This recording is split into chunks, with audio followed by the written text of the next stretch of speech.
Välkomna till en ny vlogg. Det är fredag den 15 januari och idag tänkte jag att vi ska göra en Q&A här på YouTube. Det var så länge sedan. Jag gör ibland några korta på Instagram. Jag tycker att det är ganska kul, eller jag vet främst att ni tycker det är kul och då blir det kul. Så att jag tänker att vi ska göra en idag med. Jag ska börja med att borsta tänderna, det har inte jag gjort än. Fast klockan är 10:15. Yeah. Vi tar första frågan. Okej, varför är inte Victor med på din YouTube-kanal? Alltså grejen är så här, det har tagit mig så många år att typ frigöra mig från Victor. Att det var så ofta, allt var på grund av honom, all min karriär, vem jag var. Så det var typ så här, det står typ på Wikipedia. Maja Nilsson Lindelöf, Victor Nilsson Lindelöfs fru. Alltså jag har gjort mycket och jag kommer göra ännu mer karriärmässigt att jag förtjänar en annan benämnelse än någons jävla fru. Och så jag har liksom valt att jag vill inte ha med han i min kanal.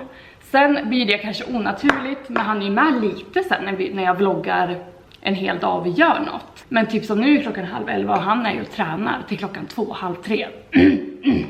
Då blir det naturligt att han inte är med, och även när han är hemma så, alltså jag gör min grej. Och det är viktigt för mig att det får vara så. Kan vi prata om det här? Igår kväll så skulle jag hälla upp ett glas cola med citron. Då ska jag skära en citron. Och hela kniven, eller citronen slinter, så hela kniven åker rakt in i mitt finger. Det är så djupt, det är liksom här fram, så det var på benet. Springer till Victor och bara, det bara droppar blod i hela huset. Och jag märkte igår att jag har lite svårt för sår. För att bara se det här. Och jag började skaka, jag fick sätta mig ner här på golvet. Och han gav mig cola så jag fick ge i socker. Alltså det var en riktig crime scene här alltså. Så att, om ni undrar. Vi ska göra smoothie, för jag har inte ätit något. Idag kör vi is, banan, jordnötssmör, proteinpulver. Berätta mer om dig själv än ni följare här inne. Och det är faktiskt en fråga, eller jag har fått en hel del nya följare som liksom, jag tar för givet att typ alla har varit med mig från start, vilket såklart ni inte har. Så jag ska berätta lite mer om mig själv. Jag heter Maja Nilsson Lindelöf. Jag är 27 år. Vet ni att jag har börjat få riktig åldersnoja? Alltså riktig åldersnoja. Jag är 27 år. Jag är från Västerås och min man är från Västerås. Och vi bor just nu i Manchester, England. För att min man spelar fotboll i Manchester United. Och då liksom hakar jag på. Innan bodde vi i Portugal i flera år. Och så jag har liksom följt med honom. Och vi bor här i ett hus lite utanför Manchester. Och har en son som snart blir 2 år. Vad titulerar jag mig själv som? Jag är influencer. Hatar det ordet, för jag är så mycket mer än. Men jag jobbar med mina sociala kanaler. Jag har designat kläder. Jag har stora framtidsplaner ni kommer hänga med på. Jag älskar mode, jag älskar skönhet. För att ta ut is så gör jag så här. Så lossnade det. Brinner för feminism, kvinnofrågor, viktiga frågor. Ja, det är väl typ den jag är. Och vi har bott här nu i 3 år. Älskar att bo här i England. Jag älskar vårt liv. Jag är väldigt tacksam att jag hittade en man som jag är så kär i och älskar, och som tog med mig på det här äventyret.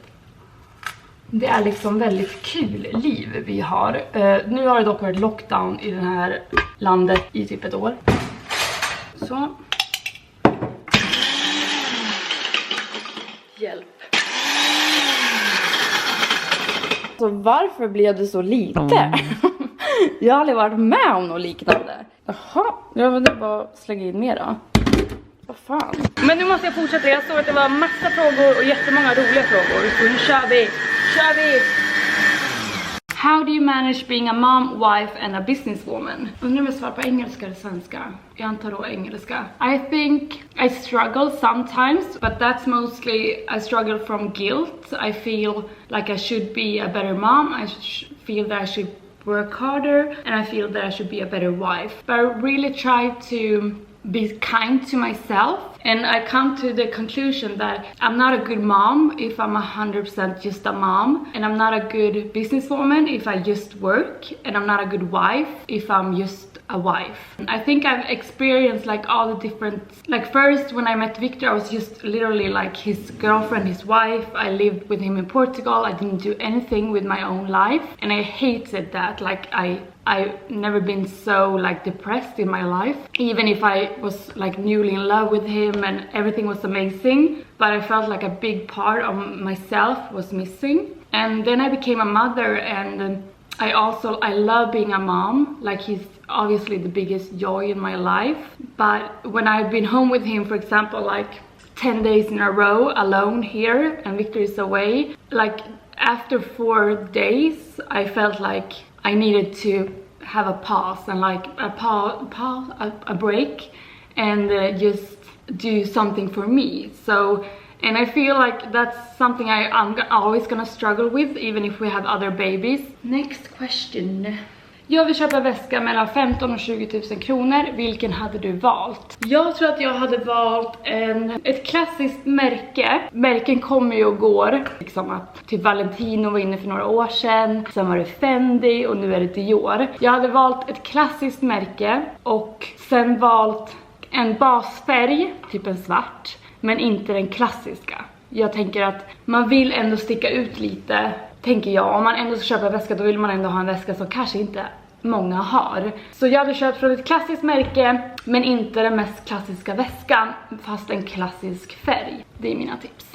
Vill du och Victor ha fler barn och i så fall när? Alltså, Victor vill ju ha ett nytt barn. Ett till barn. För typ bokstavligen ett år sedan. Han ville ha ett barn när Louis var 3 månader. Han har fått vänta på mig. Jag har känt att jag behöver bli mig själv igen. Jag behöver göra mitt race. Så kom liksom coronaåret in i det här när jag skulle leva och ni vet, resa och jobba och festa. Ja, men vi får se helt enkelt vad som händer. Vad vill du hälsa till unga Maja när hon kastar sig ut i världen? Oslo exempelvis. Jag vill nog säga det löser sig. Jag har spenderat så många år att vara orolig och så har jag förstått att allting bara löser sig. Typ att livet, det är typ redan förutbestämt. Förstår ni vad jag menar? Att det blir bra. Att liksom man kommer in på sin väg oavsett. Det tror jag att jag skulle vilja säga. Har ni en nanny? Nej, det har vi inte. Vi har en kvinna som jobbar här några dagar i veckan. 4 dagar i veckan. Som typ är lite allt i allo. Så man kan ju säga att hon är typ en nanny. För att det är lite som att vi har anlitat någon som har blivit lite som en extra mamma. Hon har ju känt till Louis när han föddes. Hon var här dag 2. Eller dag 3 typ och hjälpte oss att liksom fixa. Hon är fantastisk. Jag vet inte vad vi skulle göra utan henne. Alltså vi är supernära. Dina bästa beauty- och relationstips för kärleksförhållanden? Okej, relationstips. Jag tror ju mycket på det här, det har jag sagt flera gånger förut, men jag tror att det är viktigt att vara ifrån varandra för att det blir som en nytändning varje gång. Att är Victor borta 2 dagar på match så kommer han hem sen, då är det liksom en härlig känsla i hela kroppen, hela huset. Och jag menar inte att man måste vara borta 2 dagar, men jag tror att det är så viktigt att ha sitt egna liv, sina egna vänner, sina egna aktiviteter, sin egna passion. Och sen hittar man varandra liksom mellan det här. Men jag tror att det är farligt när man blir liksom för mycket så här. Man ska vara så, men det ska också vara exakt lika naturligt att en åker på en weekend dit, en gör det här, en går ut på middag med dem. Det är viktigt att ha sin egna identitet kvar. Det är nog så jag tänker. Och det tror jag absolut är nyckeln till ett bra förhållande. Och kommunikation, att ha sex. Såklart, superviktigt. Att liksom vara nära varandra. Inte tjafsa om små saker. Vi kan liksom, om vi är inne i en period när vi tjafsar om typ, vad vet jag, disken. Alltså då kan vi så till slut vara så här, men nu får vi ge oss. Alltså vem bryr sig om disken? Eller så kan vi vara så här, jag skulle uppskatta om du tänker på det här. Att om du har haft Louis imorgon, hade jag uppskattat om du bäddar hans säng efteråt. För det blir trevligare för mig när jag ska lägga honom på kvällen. Och för Louis. Lite sådana saker. Att man kommunicerar är super viktigt. Och sen tror jag också att typ det är också så här en riktlinje jag har. Men nej, det här står också för att man måste vara genuint liksom kära i varandra. Och det kommer och går också i perioder. Jag och Victor, vi är nu på typ år 8. Men han är fortfarande idag alltså den absolut snyggaste människan jag vet. Alltså han är det vackraste jag vet. Och han, vad jag har förstått det som, tycker det om mig. Och det tror jag också är superviktigt. Att man genuint tycker det från början. Att man inte från början är så här, ja, så här, han är gullig typ, men alltså lite så, förstår ni. Hur man hanterar ångest på nätterna på grund av tankar som snurrar.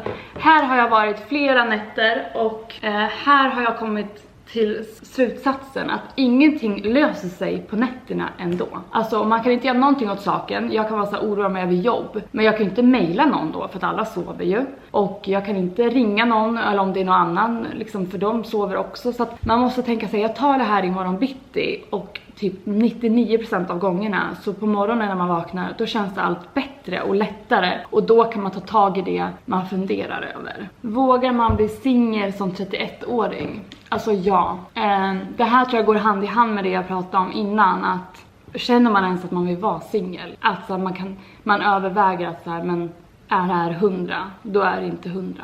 Jag är ju iskall på den fronten. Jag är ju stensäker på det. Victor vet det med, vi har pratat om det, att så här, man aldrig ska vara kvar i något om man inte känner så här att det här är människan jag vill vara med. Punkt slut. Försöker bli gravid. Ditt bästa tips på förberedelser känslomässigt, om du förstår vad jag menar. Det går inte att förbereda sig för en graviditet och vad som händer och att bli mamma. Det går inte. Utan man får bara ta det med ro, liksom omfamna det, tillåta sig själv att vara skiträdd. Jag hade panik i början, jag ångrade mig. Jag var så här, nej. Och det måste också vara okej. För att det här är den största förändringen som händer i ens liv. Alltså fram tills nu har man bara fokuserat på sig själv, alltså ens egna behov, och sen kommer en annan liten människa som man måste sätta, eller som man naturligtvis och naturligt sätter framför sina egna behov. Och det är en väldigt stor omställning. Jag tror så här, var snäll mot dig själv och tillåt dig själv att tänka och känna det du känner. För att tro mig, jag kände allt och jag ser inget fel i det. Alltså, det är mycket, en del frågor om så här, ekonomi. Har du och Victor delad ekonomi? Hur mycket tjänar du? Vad tjänar du på en månad? Det här är så här, jag tycker inte att man pratar om pengar. Jag tycker att det är så här, varför ska man prata om pengar? Jag förstår att man är nyfiken kanske, men att jag och Victor, om vi har delad ekonomi eller inte. Vi är gifta, vi har det bra. Det har aldrig varit några konstigheter. Och jag kommer inte säga vad jag tjänar, men jag är väldigt stolt över mig själv för att jag tjänar bra nu. Och det är viktigt för mig för att mitt nya projekt jag startar nu, alla de pengarna, det är ett dyrt projekt, det kostar jättemycket pengar. Alltså varje dag skickar jag ut nya fakturor som ska betalas och ni vet. Och allt det har jag tjänat ihop själv. Och vi har liksom gjort en kalkyl, så jag har råd, om man inte räknar med intäkterna och allt bla bla bla, så jag har råd med de 2 första åren. Vilket gör ju att jag kommer ha råd förhoppningsvis med resten. För att då har vi inte tjänat på att jag ens kommer dra in pengar. Vilket jag kommer göra förhoppningsvis. Skitsamma. Så jag är väldigt stolt över att över att jag har tjänat ihop pengar. Vilket gör att jag nu kan starta upp ett nytt bolag med ett nytt projekt för mina egna pengar. Och jag har 2 anställda. Alltså jag är stolt av mig själv. Jag är liksom en riktig entreprenör nu. Det visar resultat, vilket är sjukt kul faktiskt. Varför visar du inte Victor och Louis så mycket? Victor har redan svarat på. Så här var det ju. Innan han föddes var jag bestämd på, jag och Victor var så här, vi kommer aldrig visa honom. Sen kom han. Och allt jag hade sagt var så här, jag tar tillbaka allt. För det här är det vackraste jag har skådat. Och man blir ju så här knäpp, man vill bara dela med sig med världen. Så rullade vi upp till första bilden, vi lägger upp en bild på honom. Och sen bara, snälla Victor, han är så gullig. Så då beslutade vi, okej, men fram tills att han är 1 visar vi honom. För att när han blev 1, då tänkte vi att då är han en riktig människa. Man börjar nog se tydligare drag. En bebis är ju en bebis. Och för oss är det bara viktigt med integritet. Det är någonting jag har lärt mig genom åren. Främst via min psykolog och via Victor. Att för mig är integritet super viktigt. Därför känner jag att liksom mitt barn, jag vill inte visa upp honom. Han är vårt barn, han ska få välja hur han vill leva sitt liv. Så när han fyllde 1 så slutade vi visa hans ansikte. Vad är det du jobbar med så mycket nu för tiden? Det kommer jag berätta om snart. Jag är jättetaggad. Jag har mentalt jobbat på det här i kanske 6 år. Och aktivt jobbat med det här i kanske 2 år. Vad tycker du om Johanna Nordström och Edvin Törnblom, deras podd? Jag älskar Johanna. Hon är också från Västerås, så jag tycker att hon är fantastisk. Jag tycker hon är så grym, att det går så bra för henne. Jag och Victor såg henne på Parlamentet och skrek rakt ut och bara wow, Johanna! Men jag har inte lyssnat på deras podd än. Jag ska göra det, jag ligger bara efter i allt poddlyssnande. Jag har hört dock att den är sjukt bra, jätterolig. Hur hade ditt liv sett ut om du inte träffat Victor? Det har jag ingen aning om. Ska man veta det eller? Jag tror att jag har alltid velat bo utomlands. Jag har alltid varit så här, jag ska bo i London, bla bla bla. Jag har velat jobba med marknadsföring. Jag har velat ha ett jobb där jag kan, frilansjobb. Så jag vet inte, jag har väl bott i London i någon så här lyxig våning. Gått med en latte i handen, svarat på mail. Ja, det har alltid varit min så här driv. Hur behåller man gnistan med sin man trots nyfödd bebis? Här tror jag också att det är superviktigt med kommunikation. Alltså snälla någon. Det är inte så att jag var sugen på sex 3 veckor efter att Louis och vi sov ingenting. Det är inte så att vi bara, nu kör vi. Och det liksom skrattade vi åt och kommunicerade, pratade om att så här, nu har vi en nyfödd bebis här hemma och det måste få vara liksom prio, och när han sover, då sover vi. Liksom, och jag var så som ett babianarsle kändes det som. Alltså snälla, jag fick ju sy. Alltså det gjorde så ont så länge. Ingen sa det här, att det gjorde så ont så länge. Down there. Så att alltså kommunicera, skratta åt det, vara ett team i det. Man kan fortfarande ha en lycklig relation även om man inte har sex efter typ 4 veckor efter man har fått ett barn. Det är helt okej och det är helt normalt.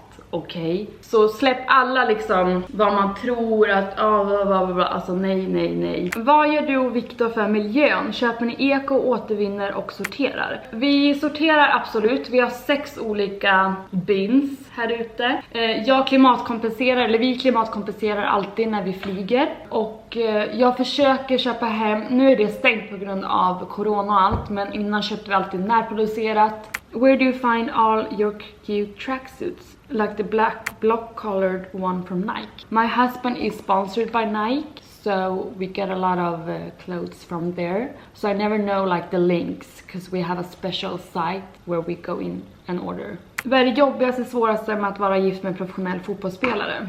Det är typ att jag måste anpassa mitt liv så mycket efter honom och hans jobb. När jag själv har ett jobb och jag får mycket jobbförfrågningar som kräver att jag är på ett visst ställe.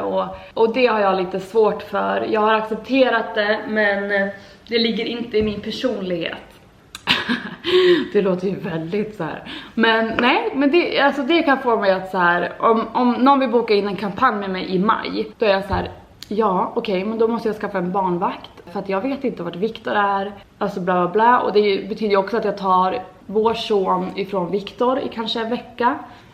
Och vilket i sin tur kanske är att veckan efter kanske Victor har något annat, vilket gör att han är borta en vecka. Okej, då kommer inte han se sitt barn på 2,5 vecka. Ni vet, pusslet, det har jag lite svårt för. Hur vågar man släppa sin hemmakärlek? Min sambo spelar fotboll och vi ska flytta. Alltså gud vad kul. Jag är också jättehemmakär. Jag tror på att så länge man bygger sig ett hem där man är, att just själva hemmet är otroligt viktigt. Alltså att köpa hem ljus man gillar, att ha lakan man tycker om. Saker som gör som man uppskattar i ens hem. Gör det först. Hitta dina rutiner, typ ett gym, promenadstråk, din mataffär, din frisör. Så fort allt sånt är på plats, så helt plötsligt så får man ett hem där man är. Jag ser ju verkligen det här som vårt hem. Men jag kämpar alltid med att jag känner att jag saknar min familj och våra familjer och våra vänner. Hitta dina rutiner, skapa ett hem. Här spelar det alltså ingen roll hur man bor. Vi bodde typ i en bunker i Lissabon, ute i en förort där ingen pratade engelska. Alltså man fick ta båt in till stan. Och det var en lägenhet med så orangea gardiner. Det var alltså den här lägenheten. Men det spelade ingen roll, för att eller det var kanske inte den lägenheten jag lärde mig så här att jag trivdes aldrig 100%. För sen flyttade vi till en annan, och då på en gång då gick jag till Zara Home och köpte hem lite saker som gjorde att vi kände så här, vad fint, det här är våra saker. Att det är typ det viktigaste, att man känner att man inte liksom, att det är ens eget. Det är aldrig du och din man osams. Alltså vi bråkar inte jättemycket. Vi har haft typ 3 stora bråk under de här 8 åren, så här stora. Men alltså, nej. Victor är väldigt, jag är ju en dramatisk människa. Han är inte det, vilket gör att liksom jag dampar ur mig och säger något och så här, Och så blir han lite irriterad och så säger han okej, ja. Och sen pratar vi om det för han lugnar ner mig och sen löser vi det. Så att nej, det är inte så att vi har inte så mycket liksom att bråka om. Vad är det jobbigaste med att vara offentlig samtidigt som du har ett privata liv och familj? Alltså det jag känner inte är så jobbigt längre nu när jag har satt liksom mina gränser. Jag väljer vad jag visar och inte. Jag tycker att jag verkligen har hittat en bra balans i det nu. Typ det jobbiga liksom så här, eller liksom vad man tänker på kanske som kanske folk inte typ riktigt förstår. Men det är typ så här, ja men när vi renoverar huset nu i Västerås så ska vi placera ut typ så ett slags poolhus. Och då var första tanken så när vi sätter det mot gatan så när folk går förbi för att snoka då ser de inte in när vi badar i våran pool. Att sånt blir inte påfrestande, men det är väl kanske det som blir så här. Jag hoppas nu med huset att jag liksom inte kommer vara med om att det står folk och tittar på när jag badar i poolen med min son. För att det händer verkligen. Vi har ju en lägenhet nu och vi bor på bottenvåningen fast det är en bit upp. Men jag har ju sett folk stå på andra sidan gatan och stå vid ögonställ och tittar in. Och sen blir det också lite så här, varför gör du inte en house tour? Varför gör du inte det här? Varför visar du inte till Louis? Varför? Dels tar jag hänsyn till min son, jag tar hänsyn till min man. Men jag tror inte heller man riktigt förstår. Jag vet att jag pratat mycket om det i min och Sannas podd förut. Men att så här, jag har så mycket mer att ta hänsyn till än det. Det är en hel klubb. Att ta hänsyn till ett rykte, rubriker. Säger jag fel saker så kan det hamna i tidningen. Det kan bli att Victor måste prata med någon där de vill försöka översätta det här från svenska för de har fått höra något. Det har tagit mig. Idag tycker jag att jag har jättebra balans. Victor har varit typ min media coach. Men ett tag där i början när vi flyttade hit var det ju skitsvårt. Jag hade ingen integritet. Jag delade med mig om för mycket. Det var skitjobbigt, det var rubriker, det var det här, det var det här, det var det här, det var möten, det var... Så det har jag nog lärt mig och det är en balans jag har lärt mig hitta nu. Men det gör det typ svårt för jag fattar att folk är så här. Varför gör du inte en house tour? Eller du är det här, eller... Gud, vi är så ett barn. Vad tycker du om det här? Säg det här. Men man bara, men förstår ni inte att det är ett helt liksom jul? Fattar ni? Det är liksom så här. Det jag väljer att säga på mina sociala kanaler, det påverkar flera personer och inte bara mig. Det var en grej om jag bodde i en lägenhet i Sverige, var singel, alltså då bara... Eller ja, det hade jag inte heller gjort för nu är jag så mån om vad jag delar med mig av och inte. Men ni förstår vad jag menar. Det är liksom en hel cirkus det här. Det är en större operation än vad man kanske tror.